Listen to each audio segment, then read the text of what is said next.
এই পোশাকটা মুসলমানদের পোশাক, আজকে জেনে নেন। এই যে ব্লেজারটা, মানে এটাকে আমরা কি বলি, ব্লেজার বলি বা স্যুট বলি। এইটা আপনাদের যদি দেখতে আরো সুবিধা হয় আর কি, আমি একটু দেখাই। এটাকে তো আমরা খুব পরিষ্কার ভাবে জানি যে এটা হচ্ছে ইহুদি খ্রিস্টানদের পোশাক, কিন্তু ভুল জানেন আপনি। এই পোশাকটা মুসলমানদের পোশাক, আজকে জেনে নেন। এই যে এই ডিজাইনটা, এই পোশাকটার ডিজাইন করছে হচ্ছে অটোম্যানরা, মানে ওসমানীয় খলিফারা। মানে তাদের একটু চেঞ্জ ছিল আর কি, তাদেরটা একটু লম্বা ছিল, বাট পরে এটাকে একটু একটু ছোট করা হয়েছে। মানে এখন যেটা আমরা পড়ি অফিস আদালতে, মানে ট্রাম্প বাইডেন থেকে শুরু করে এই যে এরদোয়ান পর্যন্ত যেটা পরে, সেটা একটু সাইজে ছোট, কিন্তু ওসমানী খলিফারা হচ্ছে আপনার আর একটু লম্বা ছিল আর কি। বাট এই ডিজাইনটা মূলত অটোম্যানদের করা। সো এটা মুসলমানদের পোশাক, এই কথাটা বলছে প্রফেসর ব্রাউন। উনি মানে একজন হাদিস বিশারদ, কনভার্টেড মুসলিম আবার রিভার্টেড মুসলিম।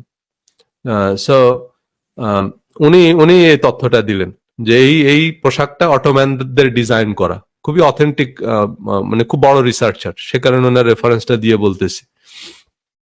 তাহলে দেখেন, আহলে কিতাবের সামঞ্জস্য রক্ষা করে চলতেন রাসূল সাল্লাল্লাহু আলাইহি ওয়াসাল্লাম, যে বিষয়ে ওনাকে কোরআনে সুস্পষ্ট করে কোনো নির্দেশ দেওয়া হয়নি। এখন এরপরে আবার হাদিসে এর পরের অংশে বলা আছে যে আর আহলে কিতাবরা তাদের চুল ঝুলিয়ে রাখতো। মানে সে সময় আপনারা যদি এই যে ঈসা আলাইহিস সালাম যে পোর্ট্রেট, এখনো তো ঈসা আলাইহিস সালামের পোর্ট্রেট আছে, আমাদের নবীর পোর্ট্রেট নেই, কিন্তু ঈসা আলাইহিস সালামের তো পোর্ট্রেট আছে, বা যেটাকে আপনার যিশু প্রতিমূর্তি বলে আর কি খ্রিস্টানরা। তো সেই বিভিন্ন জায়গায় ঈসা আলাইহিস সালামের মূর্তি আছে, বা আপনি যদি এখন গুগল করেন তাহলে ঈসা আলাইহিস সালামের অনেক ছবি পাবেন, এবং সেই ছবিতে দেখবেন যে ঈসা আলাইহিস সালাম এরকম কাঁধের উপরে লম্বা লম্বা চুল আর কি, হারকিউলিসের মতো অনেক লম্বা লম্বা চুল কাঁধের উপরে ঝুলানো। এবং এইটা বুখারী শরীফে এরকম বর্ণনা আছে, মানে বুখারী শরীফে বর্ণনা আছে যে রাসূল সাল্লাল্লাহু আলাইহি ওয়াসাল্লাম ঈসা আলাইহিস সালামকে স্বপ্নে দেখছেন, এবং স্বপ্নে উনি দেখলেন যে ওনার মাথার মাঝখান দিয়ে সিঁথি করা এরকম ওনার কাঁধের উপরে লম্বা ঝুলানো চুল। মানে তো নবীদের স্বপ্ন তো ওহী, বা নবীরা যা স্বপ্নে দেখেন সেইটা বুখারী শরীফে বর্ণনায় আসছে।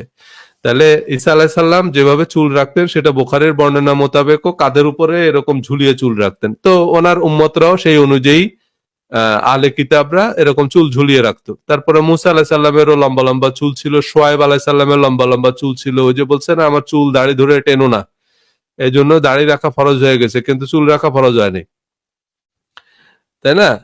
এই যে জাকির নায়ক যুক্তি দেয় যে শুআয়ব আলাইহিস সালামের দাড়ি ছিল, এই মর্মে আমাদের দাড়ি রাখতে হবে। কারণ এটা কেমনে বুঝলেন উনি? কারণ শুআয়ব আলাইহিস সালাম বলছে যে হে আমার ভাই, আমার চুল দাড়ি ধরে টেনো না। তো যে ওনার দাড়ি ছিল ধরে টানার মতো, তার মানে ওনার চুলও ছিল ধরে টানার মতো। কিন্তু আমি যে মাদ্রাসায় পড়ছি, টুমচুর মাদ্রাসায় পড়ছি, সেই মাদ্রাসায় হুজুররা কেচি নিয়ে আসতো। এই যে আমার এখন যত বড় চুল আছে, এত বড় চুল যদি থাকতো, মানে এটা যদি মুট করে ধরা যায়, তাহলে কেচি দিয়ে এমন ভাবে কেটে দিত, শেষ পর্যন্ত আপনাকে এটা ব্যাল করতে হবে। আর বেশিরভাগ আহ হুজুরদেরই দেখবেন আপনি ছোট ছোট ছোট ছোট চুল, মানে এমনি চিমটা দিয়েও ধরা যায় না, আরবিদের মতো করে কাটা চুল।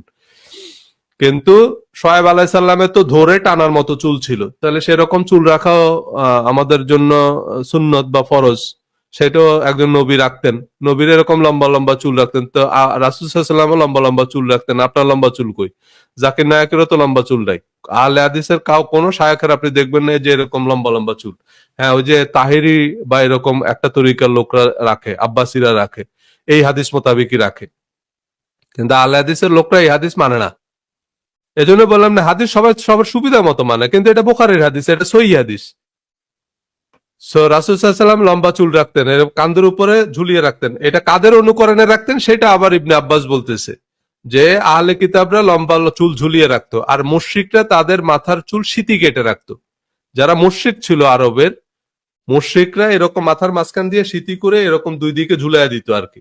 মহিলারা যেরকম করে রাখে মাথার মাঝখান দিয়ে সিঁথি করে, ওরা এরকম করে রাখতো মুশরিকরা।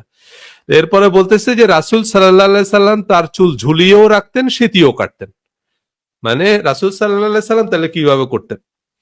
উনি ওই যে আহলে কিতাব এবং মুশরিকরা, মানে অন্যান্যরা যেভাবে যেভাবে করতো উনি সেভাবেই করতেন। অন্যান্যরা যেরকম পোশাক পরতেন রাসূল সাল্লাল্লাহু আলাইহি সাল্লাম সেরকম পোশাকই পরতেন।